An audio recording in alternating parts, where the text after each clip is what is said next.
उदासीनता हृदय का ऐसा भाव है जहाँ हमें किसी बात पर रुचि नहीं रहती, हम कोई कार्य करने के लिए उत्साहित नहीं होते। उदासीनता जब एक सीमा से बढ़ जाती है तो मन का रोग बन जाती है। मनुष्य जीवन से अधिक मृत्यु को पसंद करने लगता है। हम सब जीवन में कभी न कभी उदासीनता का अनुभव करते हैं। मन निराश से भर जाता है और हम कार्य का त्याग कर बैठते हैं। अधिकतर हमारी उदासीनता कुछ समय तक के लिए होती है, इसलिए उससे होने वाली हानि को हम पहचान नहीं पाते हैं। किंतु उदासीनता धीरे धीरे आदत का रूप धारण कर लेती है। बार बार उदासीनता के कारण हाथ में लिए कार्य अधूरे छोड़ देते हैं। क्या हमारे सबके आपके साथ ऐसा नहीं होता? तो वास्तव में उदासीनता क्या है? इसका जन्म कहाँ से होता है? इससे छूटने का उपाय क्या है? उदासीनता वास्तव में मन की ऐसी स्थिति का नाम है जब हमें अपनी तकनीकों, अपनी कठिनाइयों का कारण बाहर दिखाई देता है।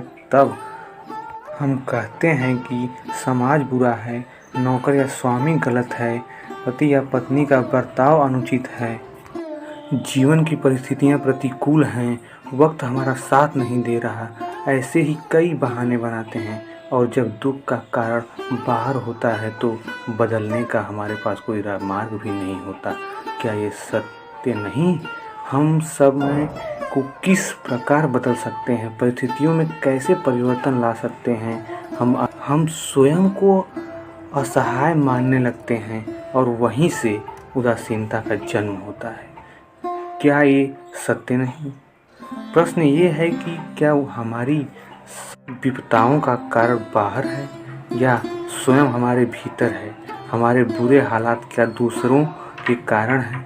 क्या हमारा परिवार हमारा शत्रु है? क्या हमारा समाज दुश्मन है या हमारी परिस्थितियां हम स्वयं निर्मित करते हैं? विचार कीजिए। जिस प्रकार पतझड़ में पत्ते गिरा देने वाली ठंड क्या वृक्ष के साथ दुश्मनी कर रही है? नहीं, ऋतु चक्र तो अपना कार्य करता है, उससे पेड़ के साथ ना दुश्मनी है ना दोस्त। ऋतु चक्र के अनुकूल हो जाना वृक्ष का कर्तव्य है। ठीक वैसे ही समाज कभी किसी व्यक्ति का ना मित्र होता है ना शत्रु। समाज को जिससे लाभ मिलता है समाज उसका मित्र बन जाता है। अर्थात समाज प्रतिकूल तब बनता है जब हम समाज के प्रतिकूल बनते हैं। वैसा ही व्यक्तियों के बीच में भी होता है। हम जिससे प्रेम करते हैं वो हमें प्रेम देता है, हम जिससे लाभ देते हैं वो हमें लाभ देता है। हमारे हालात बदलने के लिए हमें स्वयं अपने आप में परिवर्तन करना पड़ता है।